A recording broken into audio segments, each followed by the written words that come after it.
नमस्कार, आप देख रहे हैं प्राइम न्यूज और मैं हूं आपके साथ आलोक शुक्ला। उत्तराखंड प्राइम में आप सबका स्वागत है। उत्तराखंड बीते 2 दिनों के मुकाबले कोरोना केस में इजाफा दर्ज किया गया है। उत्तराखंड में बीते 24 घंटों की बात करें तो प्रदेश में 632 नए संक्रमित मिले हैं और 12 मरीजों की इलाज के दौरान कोरोना से मौत हो गई। इसी बीच अब तक मिले कुल संक्रमितों का आंकड़ा 79,141 तक पहुंच चुका है और उत्तराखंड में कोरोना से अब तक मरने वालों की संख्या 1,307 हो चुकी है। बीते 24 घंटे में 436 मरीजों को इलाज के बाद घर भेज दिया गया। इनको मिलाकर अब तक 71,541 मरीज ठीक हो चुके हैं, जबकि 5,399 मरीजों का इलाज अभी भी चल रहा है। बीते 24 घंटे की बात करें तो देहरादून जिले में सबसे ज्यादा 279 कोरोना मरीज सामने आए। नैनीताल में 92, हरिद्वार में 54, पिथौरागढ़ में 44, टिहरी में 30, ऊधम सिंह नगर में 27, अल्मोड़ा में 22, उत्तरकाशी में 18, चमोली में 17, पौड़ी में 15, बागेश्वर में 14, चंपावत में 11 और रुद्रप्रयाग में 9 लोग संक्रमित पाए गए। इस बीच रिपोर्ट आई है कि देहरादून में सक्रिय मामले भी सबसे ज्यादा हैं। मंगलवार तक यहां सक्रिय मामलों की संख्या 1,850 आंकी गई और कोरोना के चलते मौत का आंकड़ा भी देहरादून में 728 तक पहुंच चुका है, जो कि प्रदेश में सबसे ज्यादा है। सक्रिय मामलों को देखने पर हरिद्वार 523 मामलों के साथ दूसरे और 488 मामलों के साथ नैनीताल तीसरे नंबर पर है।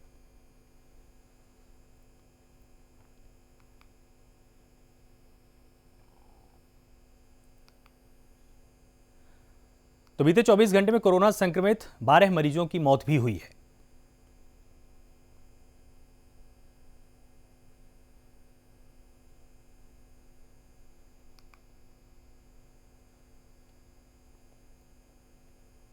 उत्तराखंड सरकार की एक अहम कैबिनेट बैठक हुई है। इस मीटिंग में लंबे वक्त से बंद चल रहे शिक्षण संस्थानों को फिर से खोले जाने का फैसला लिया गया है। इस फैसले के तहत राज्य में सभी उच्च शिक्षण संस्थानों को अब 15 दिसंबर से खोले जाने की तैयारी की जा रही है। वहीं इन सभी शिक्षण संस्थानों को कोविड गाइडलाइन का पालन करना पड़ेगा। इसके साथ ही मीटिंग में कोरोना वैक्सीन को लेकर चर्चा की गई और यह फैसला भी लिया गया कि कोरोना वैक्सीन के डोज सबसे पहले किसे दिए जाएंगे। इस मीटिंग में मंत्रिमंडल की तरफ से 29 प्रस्ताव आए, जिनमें 27 पर कैबिनेट ने सैद्धांतिक स्वीकृति दे दी है, जबकि एक प्रस्ताव अगली कैबिनेट के लिए सुरक्षित रखा गया है और एक प्रस्ताव के लिए कमेटी बनाई गई है।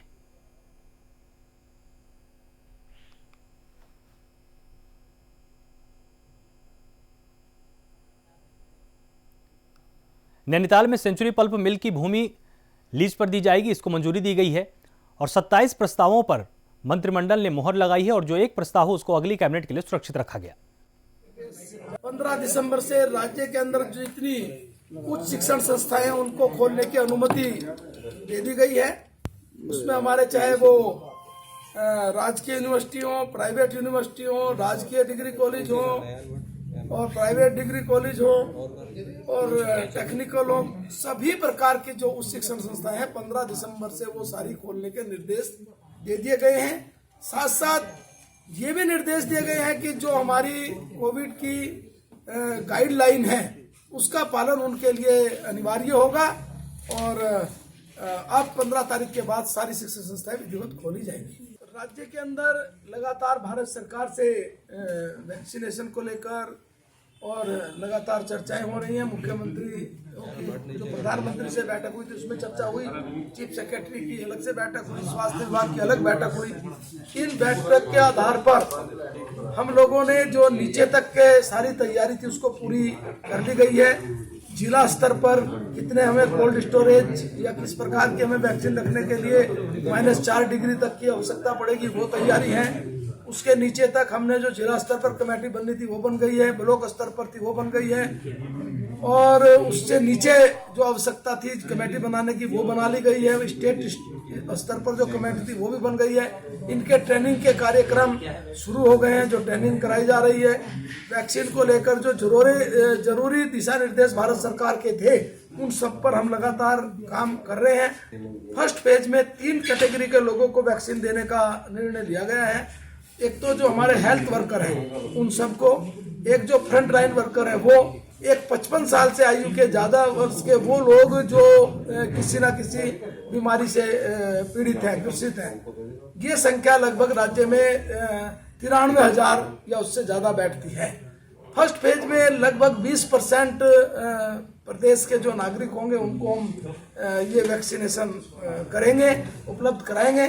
तो इस प्रकार से सरकार ने इस सारी तैयारी को अच्छे से किया है। चमोली जिले के पोखरी ब्लॉक में रहने वाले स्थानीय लोगों ने पुलिस पर उत्पीड़न का गंभीर आरोप लगाया है। दरअसल कोरोना संक्रमण को देखते हुए पुलिस की चेकिंग अभियान लगातार चलाए जा रहे थे और नियमों का पालन न करने वालों के खिलाफ पुलिस की लगातार कार्रवाई भी सामने आ रही थी। वहीं स्थानीय लोगों ने पुलिस पर कोरोना के नाम पर अवैध वसूली का आरोप लगा दिया है। वहीं थाना अध्यक्ष पोखरी ने आरोपों को खारिज कर दिया है और सभी आरोपों को बेबुनियाद बताया है, लेकिन इस मामले में आगे जांच करने का आश्वासन भी देते हुए वो नजर आए। वहीं स्थानीय लोगों ने इस मामले में जिलाधिकारी को ज्ञापन सौंपा है और कार्रवाई की मांग की है। पोखरी में स्थानीय पुलिस कभी कोरोना के नाम पर, कभी दूरी उचित दूरी के नाम पर, कभी यातायात व्यवस्था के नाम पर जनता का उत्पीड़न कर रही है। कभी ठेली वाले का, कभी व्यापारियों का, कभी कर्मचारियों का, कभी कुछ का। और यह उत्पीड़न, यह दमन उनका बहुत लगातार जारी है। अभद्रता की सीमा लांघ गए हैं। पुलिस मैनुअल MP5 में ये व्यवस्था है कि किस तरह से आदमी को, किस तरह से पुलिस के लोगों को भारत के संविधान के प्रति भक्ति भावना और निष्ठा रखनी है। संविधान के प्रदत्त अधिकारों को जो जनता को दिए गए हैं उनकी अभिरक्षा कैसे करनी है, ये ज्ञान नहीं है। मैं ये सोचता हूँ कि ये जनता की सुरक्षा नहीं है, जनता का संरक्षण नहीं है, जनता का भक्षण हो रहा है। यही सवाल हमने फेसबुक पर उठाया। अब वो हमसे भी उलझने लगे, लोगों से भी उलझने लगे। 4th क्लास के लोग भी, उनके ड्राइवर भी, लोग भी उनके जगह जगह जाकर के धमकाना, अभद्रता से पेश आना। तो इस पर मैंने आज जिला अधिकारी को एक लेटर लिखा है और कहा इस मामले की जांच करवाइए और दोषी अधिकारियों के खिलाफ सख्ती से सख्त कार्रवाई कीजिए। कोई तथ्यों के आधार पर आरोप लगाए और आदमी इस बात को लेकर आरोप लगाए कि साहब मेरा चालान हो गया और पुलिस लूट कर रही है, तो ये कोई लॉजिक नहीं है। हम जो भी कर रहे हैं नाम का नियम अनुसार करते हैं और जितनी मेहनत हमने कोरोना वायरस में लोगों को बचाने के लिए की है उतनी शायद ही किसी थाने वालों ने की होगी।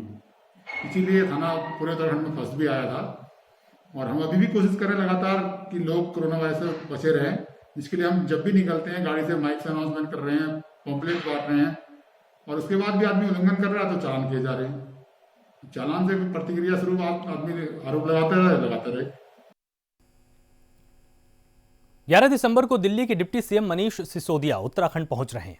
डिप्टी सीएम मनीष सिसोदिया दिल्ली के उप मुख्यमंत्री बनने के बाद पहली बार उत्तराखंड आ रहे हैं।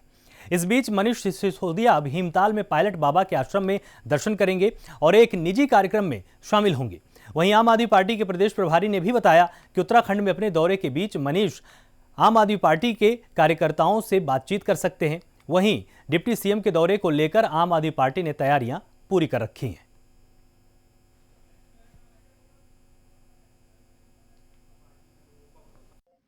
आम आदमी पार्टी ने घोषणा की है कि वो आम आदमी पार्टी 2022 के चुनावों में पूरी ताकत और पूरी दमखम से लड़ेगी। उसके बाद पार्टी के शीर्ष नेतृत्व में पहला ये दौरा है किसी आम आदमी पार्टी के शीर्ष नेतृत्व का। इसमें उनका जो प्रोग्राम है वो 11 तारीख को वो उत्तराखंड में आएंगे, काशीपुर के रूट के थ्रू से आने वाले।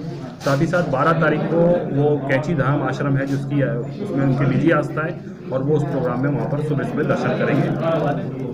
उसके बाद हमारा कुछ समाज के जो प्रबुद्ध लोग हैं वो उनसे मिलना चाहते हैं, उनसे बात करना चाहते हैं और साथ ही साथ ये चाहते हैं कि जो उनके विषय हैं उनके ऊपर आम आदमी पार्टी की क्या समझ है, वो भी एक हो सकता है कि वो भी प्रोग्राम हो, लेकिन वो अभी ऑफिशियल नहीं था इसलिए उसकी जानकारी कोई राजनीतिक प्रोग्राम भी है यहाँ पर उनका? अभी कोई राजनीतिक प्रोग्राम। उत्तराखंड के नए डीजीपी लगातार प्रदेश के अलग अलग जिलों का दौरा कर रहे हैं। इसी कड़ी में डीजीपी अशोक कुमार कुमाऊं मंडल के दौरे पर हैं। इस बीच अशोक कुमार रुद्रपुर और हल्द्वानी पहुंचे। रुद्रपुर में डीजीपी अशोक कुमार ने पुलिस कर्मचारियों के साथ मीटिंग की है और उनकी समस्याओं को सुना है, समझा है। साथ ही पुलिस को जरूरी दिशा निर्देश भी उन्होंने दिए। रुद्रपुर के बाद डीजीपी अशोक कुमार हल्द्वानी पहुंचे। यहाँ उन्होंने सामाजिक संगठन के लोगों से मुलाकात की और लोगों की समस्याओं को ध्यान से सुना। इसके साथ ही डीजीपी अशोक कुमार ने यह वादा भी किया कि आने वाले वक्त में पुलिस को हाईटेक बनाया जाएगा। इस बीच उन्होंने हरिद्वार में महिला थाने के मामले पर भी बात की है। डीजीपी अशोक कुमार ने बताया कि जिले के तकरीबन हर थाने में महिला पुलिसकर्मी तैनात है, जिसकी वजह से महिला थाने की जरूरत नहीं है। इस बीच डीजीपी अशोक कुमार ने यह भी जानकारी दी है कि अच्छा काम करने पर पुलिस को सम्मानित करेंगे और काम में किसी भी तरह की कोताही बर्दाश्त नहीं होगी।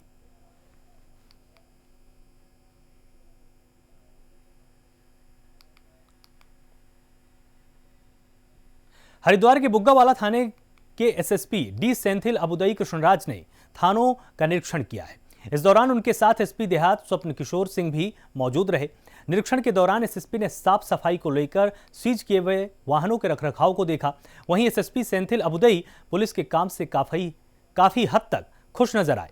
इस बीच उन्होंने थाने में मिली छोटी मोटी कमियों को जल्द से जल्द खत्म करने के निर्देश दिए। इस दौरान एसएसपी ने थाने के कार्यालय में रखे रजिस्टरों का बारीकी से निरीक्षण भी किया और लंबे वक्त से रुके हुए मामलों को किसी भी हाल में जल्द से जल्द पूरा करने के लिए निर्देश दिए।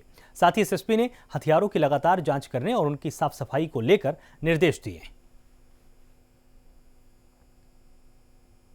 मेरा दौरा जो है थाना बुग्गावाला का वार्षिक महीना किया गया है। अभी इस वार्षिक महीना में जो है जो हमारा गवर्नमेंट प्रॉपर्टी का जो है उसको चेक करते हैं और माल मोहम्मदी जो मालकाना है उसको हम चेक करते हैं, फिर बाकी वाहन वगैरह के लिए उसका चेक करते हैं। ये सब चीज़ जो है सही तरफ से जो है इनका दौरा रख रखाव किया जा रहा है। और हमने कुछ सिपाही सब इंस्पेक्टरों से सवाल भी पूछा तो संतोषजनक जवाब वो दे पाए और प्रैक्टिकली हमने करके देखा तो संतोषजनक उन्होंने दिया है। लालकुआं के करीब सभी वन विकास निगम डिपो में वाहनों को मॉडिफाई करके सरकारी कामों में लगाया जा रहा है। वहीं इस बारे में प्राइम न्यूज ने जब खबर चलाई तो प्रशासन हरकत में आया और मामले में आरोपी पाए जाने वालों के खिलाफ कार्रवाई का दावा भी किया गया है।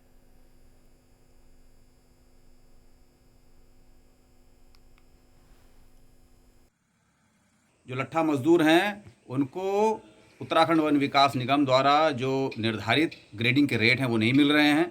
बजाय इसके कि उनको ग्रेडिंग के रेट दिए जाते, हम देख रहे हैं कि लालकुआं में अवैध तरीके से हैंड्रा मशीनें या पंजा मशीनें चलाई जा रही हैं। ये पूरी की पूरी तरह ये बताता है कि पूरी कार्यप्रणाली जो है लालकुआं के उत्तराखंड वन विकास निगम की पूरा प्रश्न चिन्ह में है, घेरे में है। और हमें मांग करना चाहते हैं कि लट्ठा मजदूरों को निर्धारित ग्रेडिंग के रेट दिए जाएं, उनको सामाजिक सुरक्षा प्रदान की जाए, उनका हेल्थ बीमा किया जाए, दुर्घटना बीमा किया जाए और साथ ही कुछ खास लोगों को फ़ायदा पहुंचाने के लिए जो अवैध तरीके से हैंड्रा मशीनें चलाई जा रही हैं उनको तत्काल बंद किया जाए। इस मांग को हम करना चाहते हैं। परिवहन वन विकास निगम में कुछ गाड़ियां इस तरह की चल रही हैं जिनको पंजे के रूप में मॉडिफाई करके क्रेन सर्विस की तरह ना वो गाड़ियां उठा के पिकअप करती हैं, गाड़ियों में लकड़ियां रखती हैं।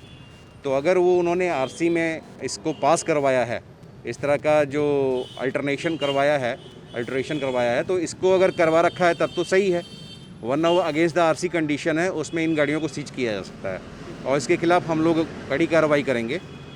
पर्सनली अगर मतलब मेरी नज़र में कोई ऐसी गाड़ी अगर आती है तो उसको सीज करने की कार्रवाई की जाएगी। फिलहाल वक्त है एक छोटे से ब्रेक का, जल्द हाजिर होते हैं। ब्रेक के बाद आप सबका स्वागत है।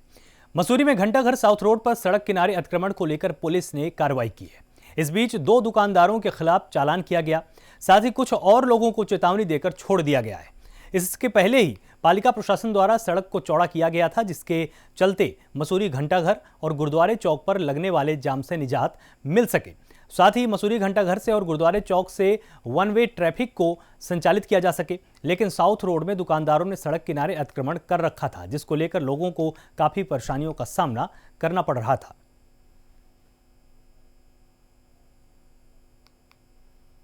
साउथ रोड पे जो है ये जो वन वे है, इसमें कुछ लोगों ने व्यापारिक जो है कमर्शियल यूज़ किया, इस रोड पर किया जा रहा है, जिसकी वजह से कभी कभी जो है जाम की स्थिति आ जाती है। तो मेरे द्वारा आज इसका जो है भरम वो किया गया। तो 2 दुकानें जो है, एक वेल्डिंग की दुकान और एक जो है ये टायर पंचर वगैरह इसकी दुकानें जो है इसके द्वारा जो है इसका कमर्शियल यूज़ किया जा रहा था और बेतरतीब गाड़ियाँ खड़े करके थी और सामान जो है रोड में रखा हुआ था, उनका मेरे द्वारा जो है 83 में चालान किया जा रहा है। इसके अलावा जो है ये कार्रवाई जो है लगातार हम लोग जो है समय समय पर करते रहेंगे, ताकि जो है इसमें कोई जो है इसमें जो है जाम की स्थिति न उत्पन्न पे भी एक्शन लिया जा रहा है। हाँ, हम लोग सब जगह जो है जहाँ हमारे नॉलेज में बातें आ रही है, हम लोग जो है भ्रमण कर इन चीज़ को देख इंश्योर कर रहे हैं कि कहीं भी जो है ऐसा जो है जाम की स्थिति न लगे और जो है कोई अनावश्यक अतिक्रमण जो है किसी का ना हो। ऊधम सिंह नगर के एसएसपी दिलीप कुंवर के निर्देशों पर चलाए जा रहे नशे के खिलाफ अभियान का असर अब दिखने लगा है। जिले के खटीमा इलाके की कोतवाली पुलिस को बड़ी कामयाबी हाथ लगी है। यहां पुलिस ने चरस की खेप के साथ 2 आरोपियों को गिरफ्तार किया है। आरोपियों के पास से पुलिस ने 4.5 किलो चरस के साथ ही 20 ग्राम स्मैक भी बरामद की है। वहीं पकड़े गए तीनों आरोपी इसके पहले भी जेल जा चुके हैं। पुलिस से पूछताछ में तस्करों ने बताया कि वो चरस नेपाल के बनबसा से लेकर आए थे और बरामद चरस और इसकी कीमत अंतर्राष्ट्रीय बाजार में लाखों रुपए आंकी गई है। ये बरामदगियाँ खटियामा थाने के अंतर्गत हुआ है। इसमें 3 अभियुक्त पकड़े गए हैं। इसमें कुल मिलाकर के 4.5 किलो चरस और 20 ग्राम स्मैक बरामद हुआ है। शमीर के पास 2 किलो चरस और 10 ग्राम स्मैक। मोहम्मद तारिक है 2 किलो चरस और 10 ग्राम स्मैक। और हरजिंदर जो पैडलर इसमें है 500 ग्राम चरस ये बरामद किया है। और शमीर और तारिक इनके पहले भी पूर्व आपराधिक इतिहास है और इनके पूरे नेटवर्क को हम अभी और खंगाल रहे हैं। निकट भविष्य में इसमें और बरामदगियां होने की संभावना है। हरिद्वार के ज्वालापुर में भूमि का विवाद धीरे धीरे तेज हो रहा है। बीते 50 सालों से चल रहे विवादित मामले में कोर्ट के फैसले से नाखुश होकर कब्जाधारियों ने आत्मदाह की चेतावनी दी है। उनका कहना है कि बंटवारे के वक्त उनका परिवार पाकिस्तान से यहां आ गया था, तभी से उनका 25 लोगों का परिवार यहां रहता है। जबकि दूसरे पक्ष का कहना है कि कोर्ट का जो फैसला है वो सभी को मंजूर होना चाहिए। साथ ही दूसरे पक्ष ने प्रशासन से मामले में कार्रवाई की मांग की है।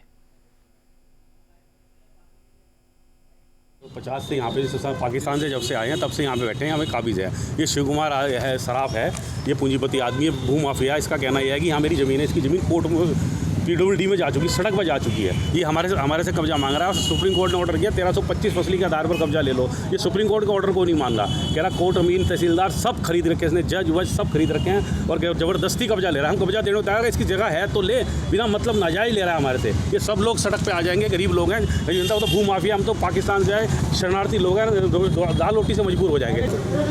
अगर वो कह रहे हैं तो उसके लिए तो अदालत खुली हुई है, उसमें उनको ऑब्जेक्शन लगा देना चाहिए था। और ये जो केस है ये सन 72 से चला हुआ है और ये लोग यहाँ लोकल कोर्ट से, हाई कोर्ट से, सुप्रीम कोर्ट से सब जगह ये जा चुके हैं। ये इन्होंने अपने पूरे दस्तावेज जो भी थे, जो कुछ कहना था, 48-50 साल मुकदमा चलते हुए हो गए, तो ऐसा तो है नहीं कि वो एक दिन में कोई डिसाइड कर देगी कोर्ट। हर चीज़ की सुनवाई होती है। तो वो चीज़ चूँकि अब उनके विपरीत जा रही है तो वो आरोप तो लगाएंगे ही। अब वो निराधार और आरोप हैं या सत्य आरोप है वो तो कानून जानता है, प्रशासन जाने या कोर्ट जाने। ये लेके आई हुई हूँ, इतनी ज्यादती नहीं होनी चाहिए। एक बड़ा पैसे वाला आदमी एक गरीब आदमी को नहीं सताना चाहिए जिस तरह सता रहे हैं वो। जब से हम बाहर शिव कुमार ये स्टे आया सुप्रीम कोर्ट से, तो हमें को रोटी भी नहीं खाने देगा, हमारे बाल बच्चों के गले घोटेगा, क्या करेगा बताओ? हैं हम कहाँ जाएंगे बताओ? कौन सा रोजगार है हमारे पास? दुकान है, हमारे पास कोई और रोजगार नहीं है और ये हमारी दुकान लेना चाहता है। हम कहाँ जाएंगे? हमारे बच्चे कहाँ जाएंगे? हैं कैसे हमारा होगा? हैं हमने कभी आज तक ऐसा कुछ किसी के बारे में बुरा सोचा ही नहीं, जैसे उसको हमें सताने की कोशिश कर रहा है। इंडियन मेडिकल एसोसिएशन के बैनर तले शहर के वरिष्ठ डॉक्टरों ने प्रदर्शन किया। इन डॉक्टर्स ने भारतीय चिकित्सा केंद्रीय परिषद की तरफ अपने चिकित्सकों को अनैतिक अनुमति दिए जाने के खिलाफ आवाज उठाई है। दरअसल इंडियन मेडिकल एसोसिएशन के रुड़की नगर अध्यक्ष डॉक्टर विकास त्यागी ने बताया कि लंबी प्रैक्टिस के बाद एलोपैथिक चिकित्सक अपनी अपनी फील्ड के मुताबिक सर्जरी करते हैं, लेकिन अब आयुर्वेद चिकित्सकों को तमाम सर्जरी करने की अनुमति दी गई है, जिससे परेशानियां बढ़ने की पूरी आशंका है। उन्होंने बताया कि ऐसे आयुर्वेद को बढ़ावा नहीं मिलेगा बल्कि आयुर्वेद का पतन होगा। उन्होंने इस इजाजत का साफ तौर पर विरोध किया और फैसले को वापस लिए जाने की मांग की है। इसके साथ ही उन्होंने बताया कि अगर कोई फैसला नहीं लिया गया या उनकी मांग नहीं मानी गई तो डॉक्टर्स कार्य बहिष्कार भी करेंगे। रिसेंटली गवर्नमेंट ने नोटिफिकेशन निकाला है जिसके अकॉर्डिंग जो आयुर्वेदिक डॉक्टर्स हैं उनको करीब 40 सर्जिकल प्रोसीजर करने की इजाज़त दी है। तो IMA उसके खिलाफ है। IMA चाहती है कि वो नोटिफिकेशन वापस हो। IMA आयुर्वेद के खिलाफ नहीं है, BAMS डॉक्टर्स के खिलाफ हम लोग बिल्कुल नहीं हैं। हमारा जो मुद्दा है वो ये है कि जिसकी जो पैथी है वो उसमें इलाज करे। हम चाहते हैं कि आयुर्वेद का विकास हो। आयुर्वेद हमारी देश की विधा है, उसका विकास होना चाहिए। लेकिन अगर हम आयुर्वेद के डॉक्टर्स को एलोपैथ करने की इजाज़त दे देंगे या सर्जरी करने की इजाज़त देंगे तो उससे आयुर्वेद का कैसे विकास होगा? तो सवाल हमारा यही है कि इसको जिसकी जो पैथी है उसे उसमें इलाज करने दें।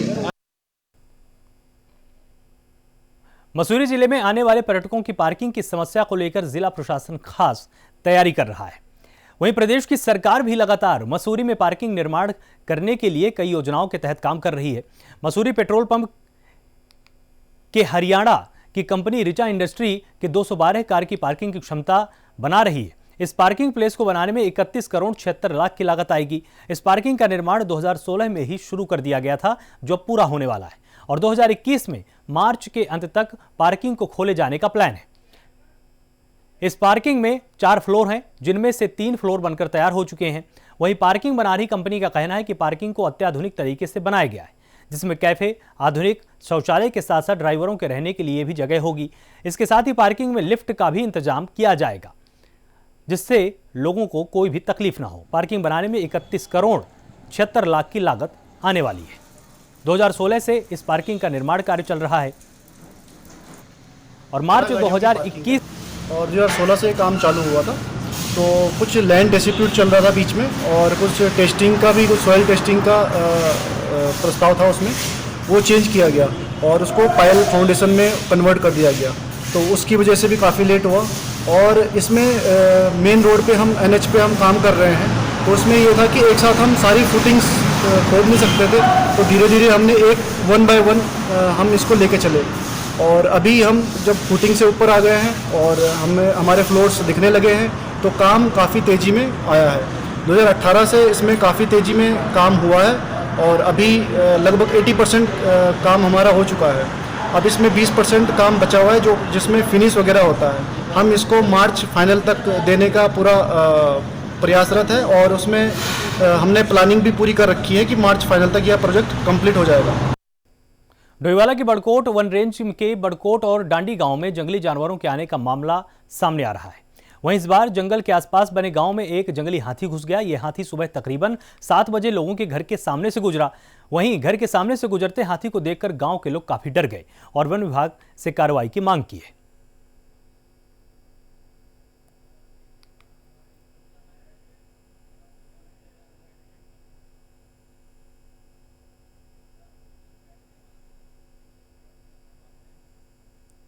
उत्तराखंड की पूर्व विधानसभा उपाध्यक्ष स्वर्गीय अनुइया प्रसाद मैखुरी को आज श्रद्धांजलि दी गई। इस दौरान उत्तराखंड की मंत्रिपरिषद ने 2 मिनट का मौन व्रत रखा और सभी ने पूर्व विधानसभा उपाध्यक्ष अनुसुईया प्रसाद मैखुरी को श्रद्धांजलि दी है।